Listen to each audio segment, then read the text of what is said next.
It's time for Wise Money with Korhorn Financial Group with certified financial planners Kevin Korhorn, Mike Bernard, and Josh Gregory. Welcome to another episode of the Wise Money Show with Korhorn Financial Group, where every week we're helping you take your next wise step in your financial life. Thanks for being here, friends. My name is Mike Bernard. I am your host. I'm also one of the certified financial planners on the program. With me in the KFG studios, my business partners and fellow CFPs, Kevin Korhorn and Josh Gregory. In your 20s, what is the most important financial advice that you need to hear to set you up for future financial success? We're going to be wrapping up our series on the best financial advice by decade. That and more on this episode. Hope you're having a good morning. You know, some days you go to leave the house, you open up that door, head out to the garage, and you just walk right over to your car. Other times, you walk right through a spider web. And you feel like you've got web on you for the rest of the day. That's what I've got going on. So I still feel it on my shoulder, on my neck. So hope you're doing better than that. If you have any questions for the program, we'd love to hear from you. Got a question about I-bonds recently. I'm assuming you've had that question before. We're either going to hit that today or just devote an entire episode to it because they should be so simple. And yet they're not. They're some of the most complicated instruments out there, treasury bonds. So, but if you have questions, we'd love to hear from you. You can call or text 574-222-2000. That's 574-222-2000. Online, wisemoneyshow.com. Or you can reach us wherever you are on social media. That's where we are as well. Search the Wise Money Show. Engage with us that way. And take a different angle before just diving into the 20s, okay? The most common phrase heard at the KFG offices is, I wish I'd started sooner. Mm-hmm. I wish I got started sooner. And I guess let's just pause. Why? Number one, why is that so often said from new clients? And then second, guys, specifically, what is meant by I wish I'd started sooner? Like specifically, what do people wish they'd started sooner on? Mm-hmm. Started sooner with what? Mm-hmm. Well, I would observe, I agree with you, by the way, that most common phrase that we, or comment that we get from people who are just getting started with a financial advisor is, yeah, I wish I had gotten started sooner. And it doesn't matter what age that is, right? Someone in their 50s could say that. Someone in their 40s or 30s could say that. Even, I've heard it from people still in their 20s. I wish I had gotten started sooner. And I don't know, there's something kind of natural about often looking backwards and saying, well, what if I had taken this path instead of that path, that kind of thing. And it's usually taking inventory of where am I today and do I like where I'm at? Do I have something to show for the years that have already passed? And that's probably what I hear most from people who are in their late 20s or 30s is, man, I wish I had more to show for my 20s. Mm-hmm. And so, of course, today is a show, not a warning, it's an encouragement to people who are in their 20s. What could you be doing now so that maybe you don't have some of those regrets or kind of wishing that maybe you had taken a little bit different path? But to answer your question about, well, what are they most regretful for? It's not getting started on their planning. It's having goals and something, a target to shoot for. And I don't know, if you don't have a destination already in mind, you may find yourself wandering around and realizing, boy, I don't like my location right now. Yeah, I had a meeting this past week with a person who's 65 and resigned that they have to keep working because of a meaningful financial mistake that they made within the last 8 years. Mm-hmm. And it changed the trajectory of their financial life. And as we were going through that, when people make financial mistakes, there's a certain amount of energy that's created from that. And if you don't channel that energy in the right direction, you're likely you're going to spiral. You're going to spiral either up or down. And so most people are going to make at least one big financial mistake, 2, 3, 4, who knows. So I wouldn't get too hung up on the, hey, I'm in my 20s and I've already made some meaningful financial mistakes. I would not worry about that. I would worry about, I'm in my 20s and what, because you asked the question, Mike, start sooner with what? Start sooner with seeking financial wisdom. what is financial wisdom? And then what are the skills that I need in order to apply this financial wisdom? So financial wisdom is a house is not an asset. Like because if you're in your 20s, what should you be doing? You should be talk to the people that seem like they have it going on. You're going to find out that some of the people that seem successful, they're all hat, no cattle. Yeah. They're not all of that. Veneer. Right. But there are some people, and they actually do have it going on, and they can help you. The problem is they make it look easy. So you look at them and you're like, well, they seem to be doing okay financially, but they never even break a sweat. Like, how in the world is that possible? Well, they've got great disciplines in their financial life that put them in a position to be able to do this. Consistency. Yeah. Consistently applying the right habits. Yep. So read like crazy. Read and listen. If you're in your 20s, if you haven't already read Rich Dad, Poor Dad, read that book. Yeah. Who do you let influence you? That's interesting. Tim Ferriss says you are the average of your 5 closest friends. That's interesting. So who do you want to be your friend? Do you want, Dave Ramsey as a friend? Do you want us as friends? Do you want some of the best thinkers on the planet, or maybe to ever walk the planet as friends? You can have that just by absorbing their content, reading, listening, right? And absorbing and applying their content. Right. I mean, it's not enough to just fill your head. It's what is going to actually, fill your behaviors and your actions. Yeah, and I'll if you want to get fired up, like the average of my 5 best friends, like who are these 5 best friends? You might be in your 20s looking around and saying, man, I'm hurting then. If it's these 5 guys I've been hanging out with, well, guess what? You have a phone. With your phone, you have access.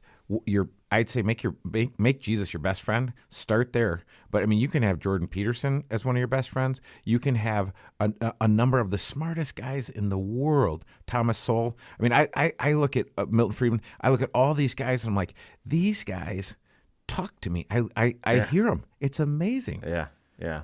I would be more specific. I could agree 100%, guys. But I think more specifically, I think people, when they say, I wish I'd gotten started sooner, it's with saving.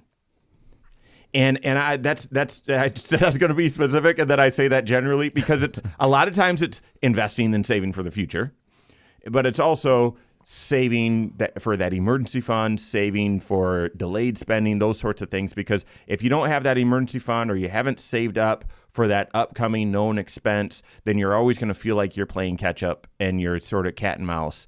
And so I see that. That's what I hear when people say, I wish I'd started sooner. Saving for their present financial position and saving for their long-term goals. Because, Josh, what's the formula for wealth? I don't know, Mike. Tell me. Cash plus risk plus time. Right. And if the longer you wait, the lower that time component's going to be. And that's going to mean the risk potentially needs to go higher and the cash needs to go higher. So leveraging the time portion of that in your 20s or early on can help balance that wealth equation on your side. So getting started with financial planning, getting started with financial wisdom, having the right influence, all of that applies, absolutely. But I would make it, if you'd allow me, go a little bit more specific and say, don't wait to start saving aggressively for retirement, for an emergency fund, for known upcoming expenses, that house you want, those sorts of things. And so, okay. Now let's get more practical. In your 20s, what are the most important financial decisions you need to make? We've got that and more coming up on The Wise Money Show with Korhorn Financial Group. Hello, YouTube. Thanks for being here. This is The Wise Money Show. You're at The Wise Money Show channel. Make sure you hit that subscribe button. Turn on notifications, and if you like the content, what you're watching right now is our weekly 1-hour talk show that airs right here on this channel, 10 a.m. Eastern time every Saturday morning. Also on podcast, by the way, same time. Also on a few radio stations locally here where we reside, our headquarters in northern Indiana. That's why the content is as long as it is. If you're looking for additional content or possibly even shorter content all throughout the work week, we've got next Wise Step videos. Guys, the library is expansive. If you're thinking it, if you have a question on it, odds are we've created a video on it. So search the library, but turn on notifications so you're made aware every time we drop new content and can help you take your next wise step in your financial life. And so, all right, if you haven't hit that subscribe button, do so. Turn on notifications if you like the content, Thank you very much. Okay, present financial position. My guess is this takes maybe most of the first segment. And I don't know, we'll see. Because it's very similar to your 30s, and but maybe we can talk about 3 bank account system. That's one thing we did not even mention in the 30s. We've talked about budget. Well, everyone budgets wrong because they're not using a 3 bank account system. So, all right. When you're in your 20s, what's the most important financial advice you need to hear so that you can get started on the right track and make sure that you start early and don't have that regret that so many of us have? This is the Wise Money Show with Korhorn Financial Group. Thanks for being here. My name is Mike Bernard. With me in the KFG studios, Kevin Korhorn and Josh Gregory. Every episode of the Wise Money Show is on the YouTube channel. Go check it out. Search Wise Money Show on YouTube. Subscribe to it there. Turn on notifications so you're made aware every time we drop new content. All right, there's 6 areas to your financial life. It's no coincidence. There's 6 areas to Josh's financial life, and Kevin's, and Warren Buffett's, and Bill Gates, and whomever else, right? That's what it is. There's 6 areas that you need to take an integrated approach to in making financial decisions. That's where the financial wisdom comes from. First is your present financial position. That's cash flow. That's a net worth statement, balance sheet, those sorts of things. Next is protection planning. How do you manage risk, specifically in the 5 main areas of risk management? Third is tax planning. What are the opportunities for you to pay the least amount of tax over your lifetime, and which of those opportunities should you implement?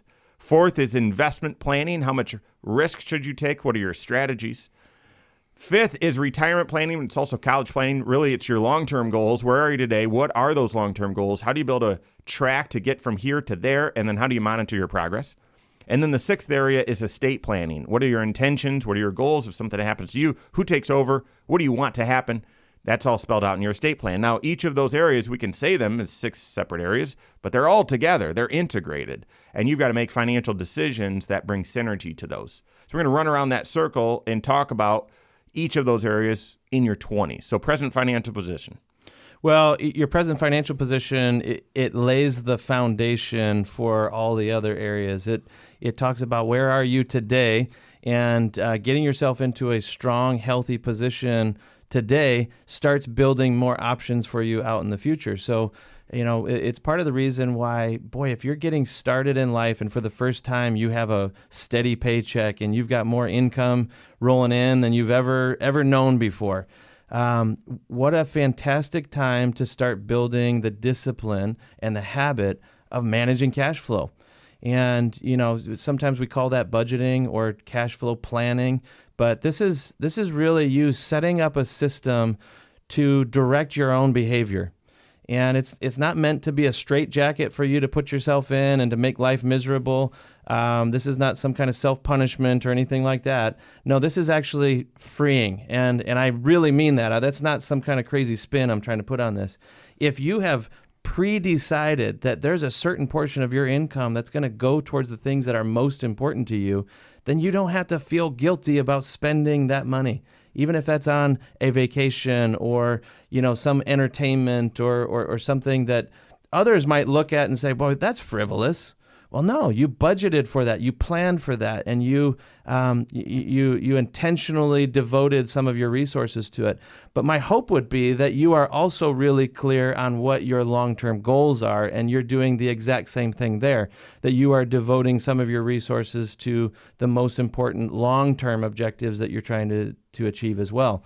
And so directing cash flow is the name of the game. And we actually encourage people to utilize actually a bank account structure that supports all that. And we call it our 3 bank account system. You want to unpack some of that, Mike? I'll unpack it with a punch in the gut. If you're budgeting without a 3 bank account system, you're doing it wrong. Because your budget would tell you you're successful if the amount of money you spend equals the amount of money you earn. Yay, I win. That's it, right? But what if the amount of money you're planning on spending out there in the future is you've got an expense coming up and it doesn't fit in your normal monthly budget? Well, you would realize if you're just looking at each month in isolation and you're not budgeting for known upcoming expenses as well, that budget will only be successful maybe once, maybe not ever. And so you've got to have a 3 bank account system where your immediate spending, your checking account, that's based on a budget, and you've got to make sure that you've got the right amount of margin in there, all that sort of stuff. But then, go ahead. Well, I was going to say the purpose of that checking account or that immediate spending account is to handle the things that are coming up every single month, right? Like clockwork. And this is what a lot of people's minds go to when they think budget. Well, what are my utilities? What are my bills? All of this. But these types of expenses are not the ones that most people struggle with funding, because they are predictable and they are regular. And so making sure you've got enough income landing in your checking account to handle the known expenses every month is great. But if you don't also build in the second component, which is your delayed spending account, that'd be a second function of your bank accounts. It's for the purpose of hitting things that are also known expenses. They just are more sporadic. Mm-hmm. They come around periodically. Maybe it's every few months or quarterly. Could be something that's even annually. There are even things in a delayed spending plan that maybe you spend money on every decade or so. Think car replacement, for example. That's something that you don't do every single month. You don't even do that every year. But at some point you're going to need to save up and purchase that next car. So the delayed spending account, you might think of it as a savings account, but it's not. This is money you are intending to spend just at a delayed point in time. And you want to make sure that when that day comes, when that expense lands on your doorstep, you're ready for it. You've got the cash, and you can spend it with confidence and even a little bit of pride, like, hey, I planned ahead for this thing. It didn't catch me by surprise. And so that delayed spending account is often the linchpin in many people's financial lives.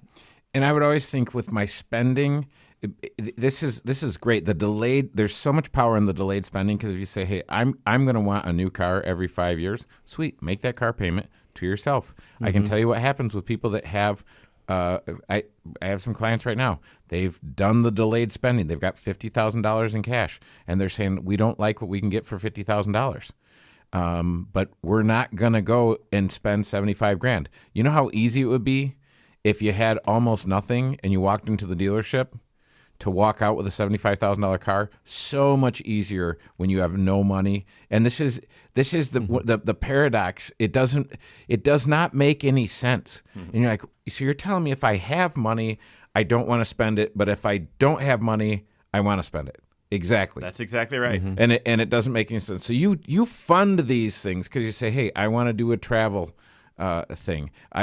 Well, fund it. If your travel budget is $6,000 to go to the Sandals Resort in Jamaica once a year, put $500 a month in your travel account and then fund it. Yeah. You be the funding mechanism. Mm-hmm. Because if you can live on less, it's kind of like, I grew up and got probably until I was almost 30, I survived on peanut butter and jelly sandwiches. And what I would inevitably do, the best part is the middle with no crust, right? And so I would eat all the way around the crust, and then the last 2 bites, no crust. And it's perfect. And I'm like, well, do that with your finances. Like, be extra careful, intentionally spend less than you have, considerably less than you have, and then at the end, if there's a couple extra bites, awesome. Yeah, I love it. And the third bank account's that emergency fund. Think about this. So you're your immediate spending, you're driving your car, that's the road right in front of you. You can see it. Okay, your delayed spending is you're looking down the road, you can see 7 miles out. So you can see what's upcoming ahead. But what about the deer? I passed a deer yesterday. It was crazy. What about what you can't see? That's going to blindside you, something like that. That's your emergency fund.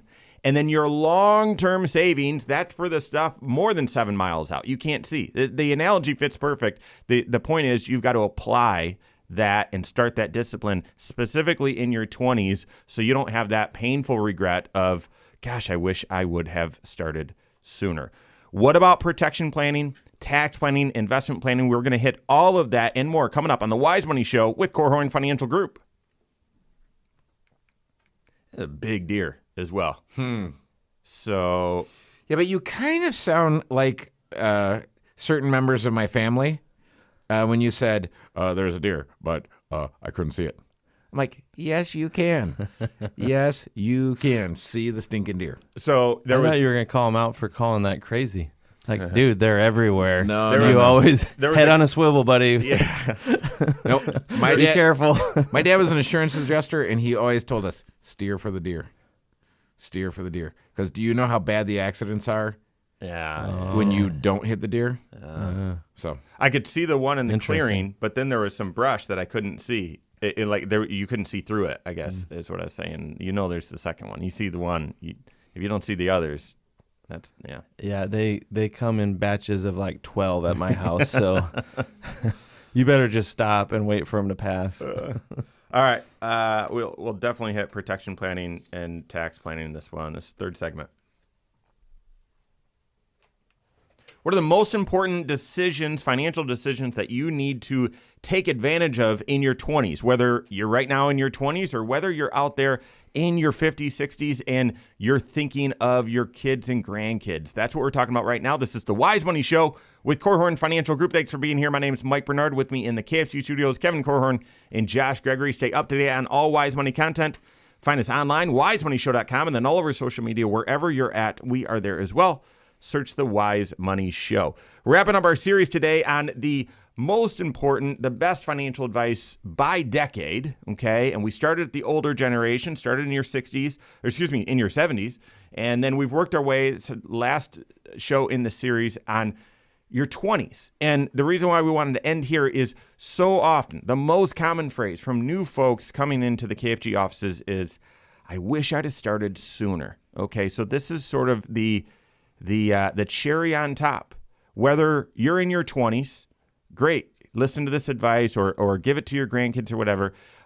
But even if you're not, this is the soonest opportunity you have to influence right now. And now, right now. And right now, right? This is it. So it's not too late to start that upward spiral that Josh and Kevin have talked about in your financial life. Protection planning. Some most important advice you need to hear in your 20s about protection planning. Well, I don't know if it's the most important, but it's probably the hardest for people in their 20s to hear because I don't know. I'm thinking back to when I was in my 20s and the interactions I get to have with people who are currently in their 20s, and you feel invincible, don't you? surely. You're probably in great health. The statistical odds of you having some major health event maybe feels so remote and so low that people in their 20s are the most likely to try to operate without having health insurance in place. And I feel like that's a mistake. Huge mistake. There are ways to structure your health insurance to make it as cost-effective as possible, using high-deductible plans and even taking advantage of health savings accounts and things like that. But to operate without any at all, it could be the mistake or the financial catastrophe that you don't bounce back from. And I mean, what do they say? It's a health emergency that's often cited as the number one cause for bankruptcy, for example. Not that you can't bounce back from a bankruptcy, but the point is you don't know how your own health is going to develop. And even though you feel young and invincible, it's important to just maintain this level of protection. and don't operate without it. I mean, we're talking about risk management, and really all of life is risk management. As you go into your 20s, you will become better at assessing risk. But I would also think, if I'm talking to someone in their 20s, think about how much of your life you want to spend backfilling a hole that you dug for yourself in your 20s. And most people are thinking, I don't want to do that. If I'm gonna be working, I want to be making forward progress, not taking care of mistakes that I made earlier in my life. And you're gonna make mistakes, so don't get too hung up on making a mistake. But the health insurance one, especially with Obamacare or the marketplace, whatever you want to call it, that health insurance is available. You can stay on your parents' plan until you're 26. That may or may not make sense. If you graduated from college at 22 and you're making some pretty decent money, it might make sense to hop on your employer's plan and hop off your parents. And it also might make sense to just hop off your parents' plan and hop onto the marketplace plan. Mm-hmm. So I would for sure look at that. So health insurance is really important. And the next thing that I would look at is life insurance. I would buy a ton of life insurance.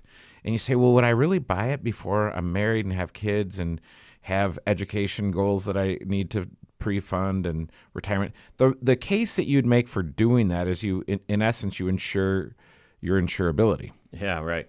And so, meaning you're young and healthy. It's likely the cheapest you're going to get. You're young and healthy, and it's inexpensive. Yeah, life insurance companies look at your health at the time that you are applying for the coverage. If your health changes after you already have it in place, it's okay. You've got the life insurance there, and it may be the last policy you can even purchase. And don't think at that time, this would be logical, but fool's logic.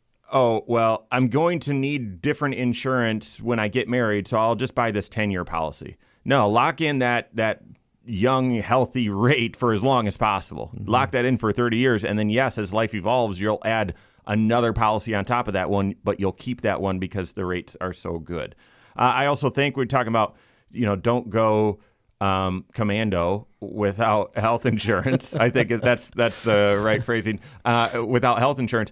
Same thing would be with your home and auto insurance. Don't go state minimums. I mean, think about what's at stake here. You're finally starting your career, and yes, we're all going to make financial mistakes. I would not make the financial mistake of going commando with your auto insurance or home and auto insurance. Both of these, health insurance and your home auto insurance, you think about it, for most of your whole life and into your 20s, it's all been managed for you. Your parents have covered it for you, or they've done the interacting with the agent and stuff. And it's important, as soon as you are establishing yourself as an adult, to begin those relationships yourself. You have contact directly with an agent that you can trust and begin building a relationship. Hopefully you have a certified financial planner early on in your career, and they are weighing in on the types of coverage that you're having in place. But it's important to begin educating yourself,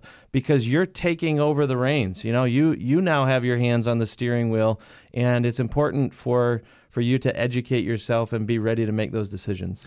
And I would, as you're developing your philosophy of money, a lot of times when you think about insurance or insurance premium, it feels, if money to you is math, and it's a win-loss program, an insurance premium is likely going to feel like a loss to you.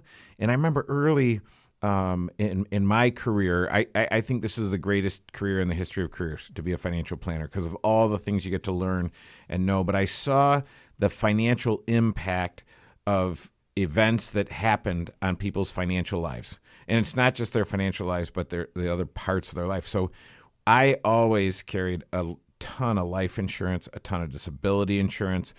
If I could buy it, I would. And I remember telling my wife, because she's like, why do we have all of this insurance? Why do we have an umbrella policy?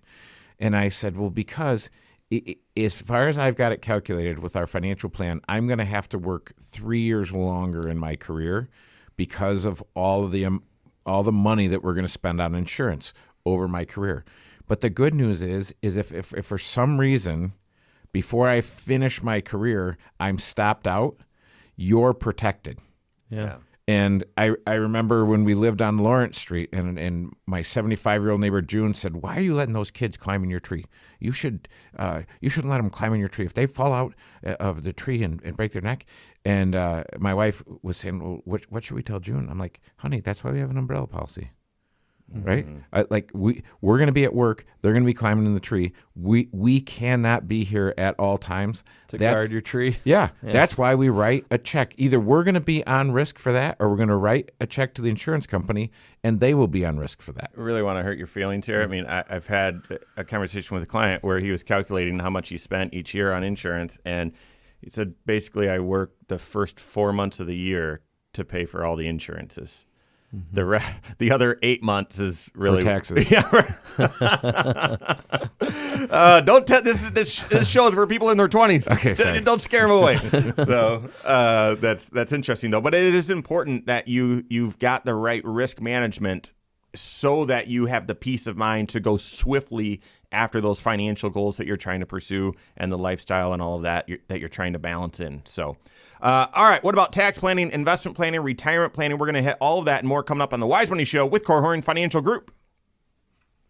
We have to hit all of that. It's 4 segment. No way. It is. This is the 4th segment? Yeah, the first segment we talked about starting early. In the 3rd or the 4th. Yes. Okay, so we're going to hit It's fine. Yeah. which ones? Tax, investment, retirement, and estate planning. We'll get through all of them. It won't take much time. Mm-hmm. Famous last words. Yep. All right. We can talk fast. What? We can? Yeah. Especially if you go to that settings button. 2.0 speed. All right. We have been told, by fans, that each microphone had a different speed. So because I talk at a different speed, and Josh talks at a different speed, Kevin talks at a different speed. It's a good idea. Invent it. And for both my fans out there, I am trying. I have been trying to talk faster. It's just, trying to reverse 54 years of slow talking. It's just a challenge. All right, let's get into it. Thanks for being here. This is the Wise Money Show with Korhorn Financial Group. My name is Mike Bernard. With me in the KFG studios, Kevin Korhorn and Josh Gregory. Every episode of the Wise Money Show is on podcast. As you're tooling around this summer, throw the headphones in and turn on the podcast and get some financial wisdom. Search the Wise Money Show with Korhorn Financial Group wherever you listen to podcasts. Subscribe to it, and then when you're there, do me a favor and rate the show. Even leave comments as well. Take that feedback serious. It also helps other folks that are out there looking for content about financial wisdom, helps them find us. We appreciate that. All right, we've got to kind of get quickly around the circle here. The 6 areas of your financial life. What's the best investment advice you need to hear and apply when you're in your 20s? Tax planning. We talked in last week's show about when you're in your 30s, you've got to make a decision about pre-tax or Roth as you're making your retirement savings, your tax shelter savings.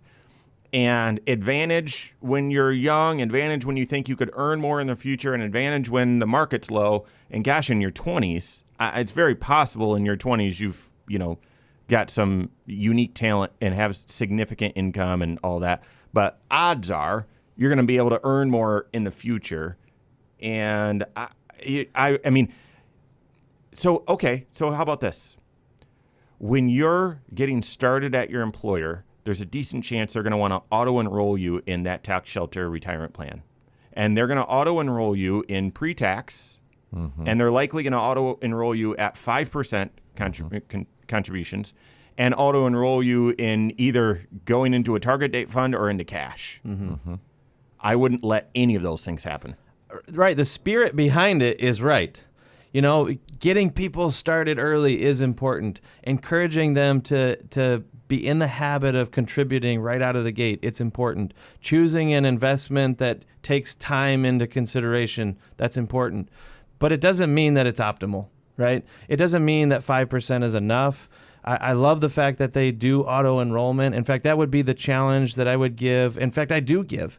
So from time to time, our clients ask us, hey, will you spend a little bit of time with my son or daughter who's, graduating from college or from high school or something? And what would you say to them? One of my challenges is always, when you start working full time, and you're given the opportunity, even if you don't have a retirement plan at work, get one started yourself, but never miss a paycheck. What if you went your entire career and you contributed a little bit out of every single paycheck from start to finish? The life that you are setting up for yourself is different. It's different than your peers, and it's because you're taking advantage of time. But to your point, your tax planning decisions to get started early it's great, contributing to the retirement plan. But which plan do you choose? It probably ought to be the Roth IRA when you're getting started, because you want all that powerful growth that's going to happen over decades to have no tax IOU to the government attached to it. Yeah. If you are in your 20s and you think, I don't need a comprehensive financial plan right now, I don't need a CFP, we would argue with you, but at the very least, buy an hour of someone's time and make sure you get started on the right track, because just that simple, okay, should I start pre-tax or Roth? Thousands, tens of thousands of dollars of taxes are at stake with For that sure. decision alone. Yep. So so basically building that tax shelter strategy, Kevin, as you've called it, I was going to say so eloquently said in the past, but it just doesn't roll off the tongue. Your tax shelter strategy, setting that in your 20s so that you're on the right path at the beginning, so crucial. But I think that especially in your 20s, it's making those decisions. So Josh threw down the gauntlet there. Hey, don't ever work for an employer where you're not putting money into the retirement plan. I always looked and said, hey, what are the retirement plan contribution limits? And my goal was just to always max whatever I could do. So when I started my career, I could put $2,000 in an IRA. So I put $2,000 in an IRA. Lori put $2,000 in her IRA. And we just always did that. There are a number of decisions like that. Like, I will never pay interest on my credit card. Make that decision. I'm not going to pay interest to buy a vehicle. Make that decision. And just make some of these decisions that once you make those decisions and you have those guardrails, now your decisions actually become a lot easier. Yeah. You're setting up your own rule book for life, right? What constitution am I going to live by? Exactly. And the people who get better results, they set up a better rule book for themselves, and they actually hold themselves to it. It becomes habit over time. And I love what you've said in past segments, that the people that are most successful, they make it look easy. Yes. But it's because it has become automatic for them over time. That's what you want to do. Choose what are the behaviors and the actions that I would want to be repeating over and over, and get going on them. Set up the game, rig it for your own success in that way. When it comes to investment planning, how tragic when someone in their 30s or 40s comes and starts a relationship with their certified financial planner, and they say, Kevin, you've shared several stories like this. My 401k, they been bleep, isn't good. Good. Okay. And it's just not performing well. And you take a look under the hood and, you've been investing in cash the whole time. You've been sitting in cash the whole time. You've been sitting in whatever was the investment du jour when you set it up to begin with. So from an investment planning standpoint, it doesn't need to be overly complicated. And as Josh said last week, doesn't need to be overly creative either. Be careful with that. But make sure that you are starting to invest in the right strategies at the right risk level, and build that habit in your 20s. What else would you share on that, guys? I don't know that I would add a whole lot to it, other than it's not just getting started on contributing, it's also getting started on learning. And don't be too passive of an investor where you're just delegating that to someone else and you're never growing in your own knowledge and your own philosophy. Understanding how these investments behave. What are the true risks involved? Yes, it may have certain growth potential, but what are the downward swings that you're going to experience over time? And how do you make sure that you don't make mistakes during those times, like becoming a seller when you should be a heavier buyer? I did a Wise Money video recently about the greatest threats and temptations that people face in down markets. And the very first one is you're prone to be sold something. You feel like you've lost control of your investments. And if you can give me something that has a defined outcome, oh my goodness, I'll take it. I'll salivate over it. That's fine. Just give me that. So then I know what my outcome is, because right now I have no idea what's happening.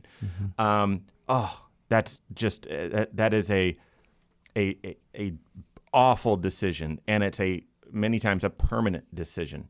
And so making sure that even in your 20s, you either like this stuff and you're a student of history, or you again spend some time, buy an hour or something with a certified financial planner where they can talk through historical perspective of investing and the markets, and therefore a prudent strategy that you should take.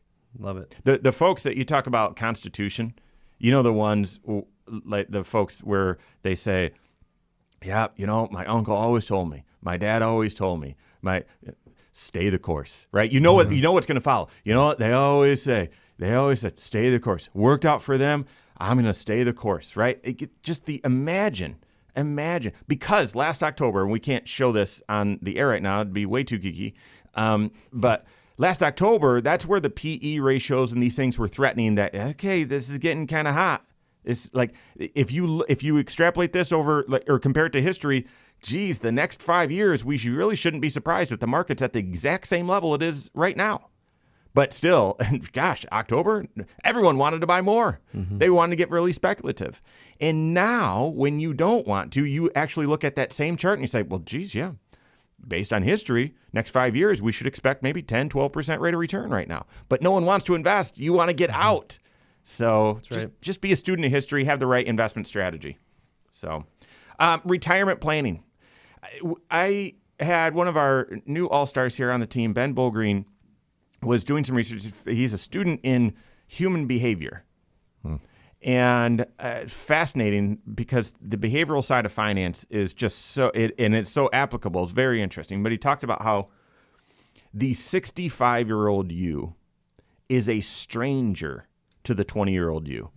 Unrecognizable. You can't relate. You can't even, so you can't empathize. You can't plan ahead. That's a stranger. What? I'm not even thinking about that. So what can you do? What conversations can you have? What can you put in place so that 65-year-old you isn't a stranger, they're a friend? I love that analogy. It makes me think. One of the things I love about my wife is that she really values time with her grandparents. And she's lost all of them now except for one.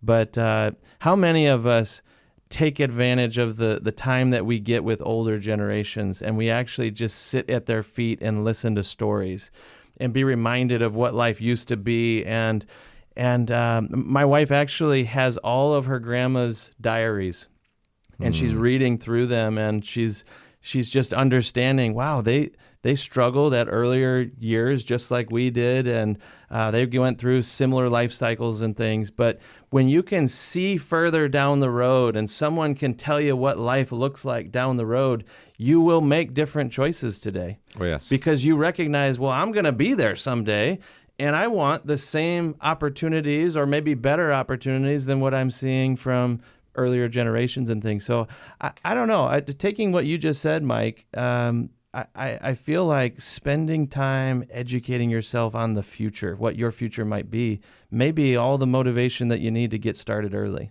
Yeah. And listen, you might have 3 distinctly separate and different careers. You might work until you're 85 and die at 120. If one of my favorite financial advisors is correct, that's what's going to happen, because science and technology is going to keep you alive. So if it's going to keep you alive, you want to have quality of life in the meantime. And so this is where you want to start building that foundation that you can build a house upon. Yeah. In your 20s, it's not too early for a full estate plan. Just know as you get it built, you're likely going to make some changes. What's probably more applicable in your 20s from an estate planning standpoint is in your 20s, you're probably going to change your beneficiaries 3 times. You're going to set it out with probably your parents or your sibling, and then you'll change it to your spouse, and then you'll probably change it to add kids as a contingent beneficiary. All of that's going to happen in in that decade. Right. And remember, don't add the kids. Add your testamentary trust. Add your testamentary trust. That's in your will. So you've got big estate planning decisions even in your 20s when life is still taking shape and maybe you don't even have the foundation defined yet. So, all right, that's all the time we have for today. On behalf of Josh Gregory, Kevin Korhorn, all of us at Korhorn Financial Group, have a great week, and we'll see you next Saturday for the Wise Money Show with Korhorn Financial Group. Securities offered through Silver Oak Securities, member FINRA/SIPC. Advisory services offered through KFG Wealth Management, LLC. Doing business as Korhorn Financial Group. KFG Wealth Management, LLC and Silver Oak Securities Incorporated companies are unaffiliated.